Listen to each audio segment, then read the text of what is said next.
Hey guys, welcome to part 3 of our conversation. It's called Always On. It's a conversation on church and media and the intersection of church and media. We've been having, Yani, such a fantastic conversation. If you haven't caught part 1 and 2, please look for part 1 and 2. You'll find them on our social media platforms. You'll find them. The link is at the bottom there.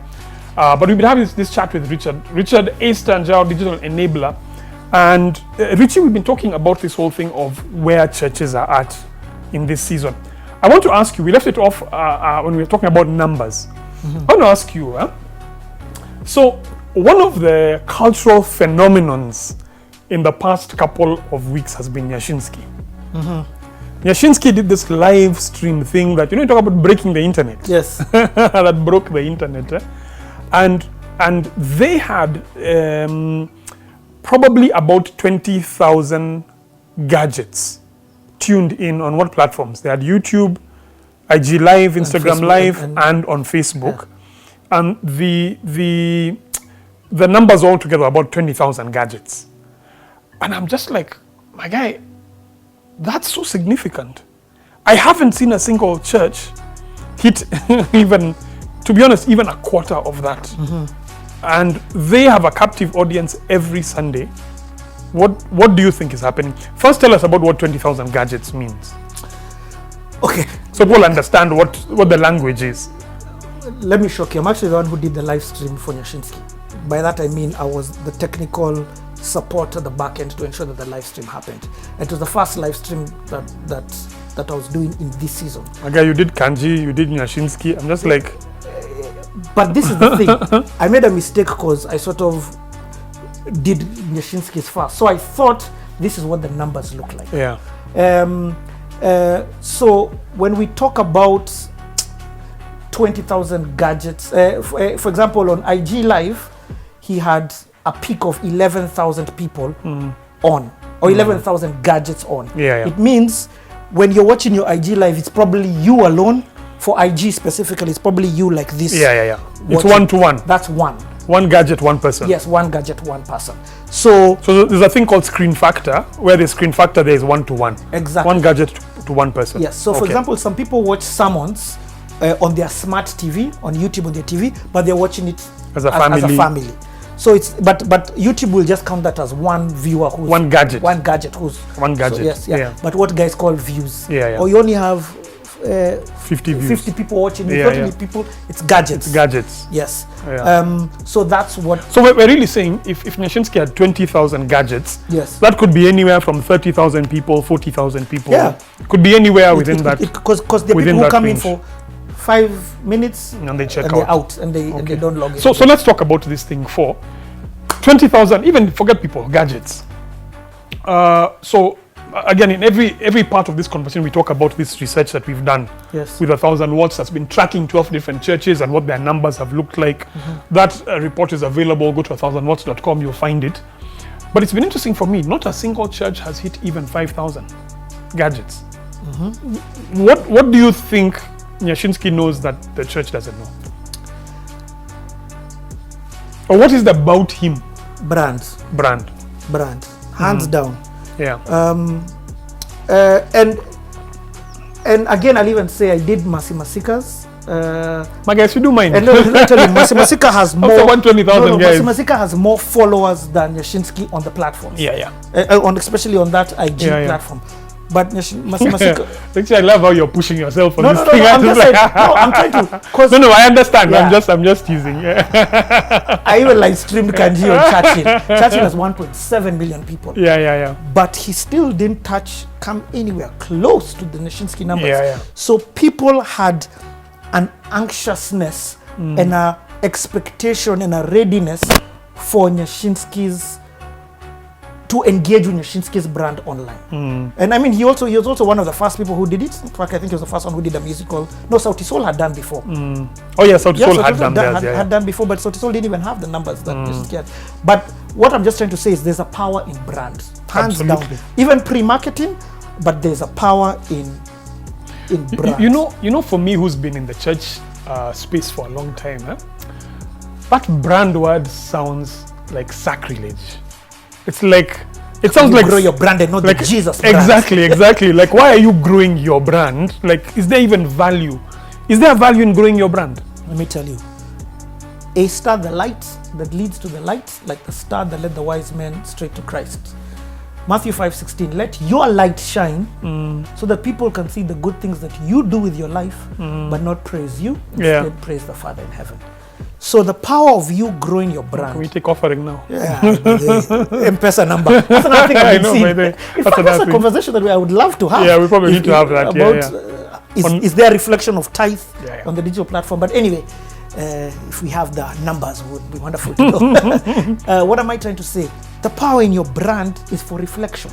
You know, Richie, what's interesting is last year 1000 Watts did a bit of research. We didn't publish this yet, but we took a look at 12 of Kenya's largest churches, and we looked at their entire digital footprint. What that means is how many friends, followers, subscribers on 4 of their major platforms, which was Facebook, Instagram, Twitter, and YouTube. And we put those numbers together in terms of, we combined for these churches all their numbers. That thing was shocking for me. You know why? Akove. Don't tell me. Akove on her own had a larger digital footprint than 12 of the largest churches in Kenya combined, put together. In terms of, I think it was either Facebook or Instagram, where Churchill's number was 6 times the combined digital footprint of the church. And one of the things that I've come to realize when you talk about brands is that people follow people more than they follow organizations. Yes. And I think for me, the wisdom for any organization is to ask themselves, who are our largest brands? Again, it sounds very sacrilegious, and I can understand why churches are afraid of the phrase brand, because for them, brand feels like it's celebrity culture. Like I'm trying to become a celebrity, and I don't think it is. I think it's really wisdom and understanding who, if we want to evangelize the world, who are people going to follow? And if people are going to follow, say, Courier more than they're going to follow 1000 Watts, then I have to think about, how do I build Courier as a brand? Because wherever Courier goes, 1000 Watts goes with him. Wherever Courier goes, Always On goes with him. And I think our fear of celebrity culture has kept us from growing our brands. Let me just say this. When we did that research, it was interesting because Bahati had a larger footprint than the entire church, than the largest churches in Kenya combined. And for me, the interesting thing is, should we as churches consider building individual brands? Is there value in building individual brands? So I've worked with probably 40, 50 different industries, organizations within different industries, SMEs, individual, government, corporate, name it. Yeah. About 50 vast different, from land selling to insurance. Every time and it's all about positioning the digital brand. And a lot of times it's not, they're coming to me the mentality of, I want to position my company here. I'm like, that's wonderful that you want to do that, but when you're seated next to a camera, it is not your company talking. Absolutely. It is the people connect with people. The emotional connection can never. I don't emotionally connect with Safaricom. Bob was somebody a lot of people emotionally connected with, and I'm sure even with this transition, and of course there are challenges of that. But what I'm trying to say is, yes, I'll give another example. Let me give a better example. Let me give another example. One of the churches that I go to every Sunday or every week is Transformation Church. Never been there physically. They're in the US. They probably don't even know I exist. Yeah. I mean, they do. Now they do. Now they do. They do know I exist because I have tithed there. Okay. Or I have given offering there. How did I find out about it? Through Michael Todd. I was like, I really like this guy. Small clips that I would find, and I followed him on Instagram. Then I'm like, oh, he's a pastor of a church. Let me go and watch that. Oh, before they knew it, they had moved me from just a viewer to a person who is now even giving them offering through PayPal. So what I'm trying to say, there is power in brands, but it is important for those brands to reflect, because that fear sometimes is right. It's, what if I build this guy's brand and then he goes...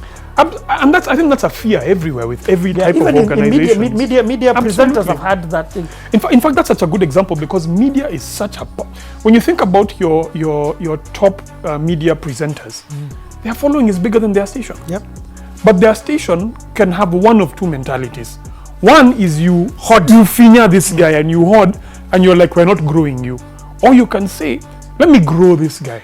Let me treat him well, obviously, but let me grow this guy, because whatever he does, I do with him. Let me use the word for that. It's called trust transfer. So, trust transfer. Yes, trust transfer. For example, me seated here and interviewing you, my audience who follow me and may not know you, then get to trust you because it's through me. Absolutely. And the same thing, you, an audience that that's so you, interesting, now trusts me because we're in this conversation. So I'll give an example. When I would sit down with my clients and tell me, I'd like to do an interview with this person, I'm like, wait, because that person's audience is going to, once you do the interview with them, that person's audience is going to be like, oh, who is this guy? And they'll go and look into your YouTube and there's nothing. So I will tell them, first build your content, build your narrative, build what it is that you're about. So by the time you're having a conversation with the celebrity or the person who it is, their audience will be transferred to you and they will come and find a body of work. So trust transfer. Yeah, I love that. And a couple of things to say there is to say, generally, forget even churches, generally people don't naturally trust organizations. Yep. What they will do is that they'll trust people who will tell them about organizations. And I think one of the things for the churches to try and figure out is, who are the high trust people in our community, and how do we begin to help them to build their digital presence? Because what I have realized with churches, to be honest, is that I've realized that the churches that have the largest following, and you can look it up on social media and on my report as well, have pastors who have built their digital brands, and they are able to transfer that. Now, coming back to the Nyashinski question, I don't think that's the only reason why. Yes. I mean, I'm sure there are many different reasons. Sorry to cut you, but I've got to. You've said something that has sparked something in me, and I'll give a practical example. Trust transfer is not only from leadership. Trust transfer can even be from congregation. It can be bottom up. So, I'll use Sitam Church Online. Part of the congregants is Joyce Omondi. And Joyce Omondi therefore has... Just sorry, for guys who don't know what you're talking about, what do you mean by Joyce Omondi? Joyce Omondi is a musician. And also a media personality. And she's a congregant member at and she's part of their content creation team. Yes, she then has become a part of the people who has one of the days where she gives a word. So they could have used one of the internal pastors, and they have the internal pastors who they've used, but specifically for this conversation, they chose Joyce. Now, other churches may not have celebrities, but you may have influential people who have value that they can give people in finance, in health. It doesn't stop you from putting a camera and letting them have a conversation and you taking that content and sharing it on your platform, therefore getting that audience. Maybe we'll talk about that a bit later, but I'm just showing trust transfer doesn't just have to be from the up level. So we've said trust is one of those things, and I think building the personal brand is one of those things. One of the things that I want to talk about is the content itself. When you talk about Nyashinski and the church, and them speaking to their, because they have different audiences, their respective audiences. Relevancy. Are churches angling their content or presenting their content so that their congregants can connect? I want us to talk about that in part 4 that's coming up. That's coming up quite shortly. But for me, to be honest, the takeout here is that people trust people, and that organizations, including churches, need to figure out who are our high trust people who can help us to put this content out. That's a critical conversation for the digital space right now. Edition 4 is coming up in just a bit with Richie.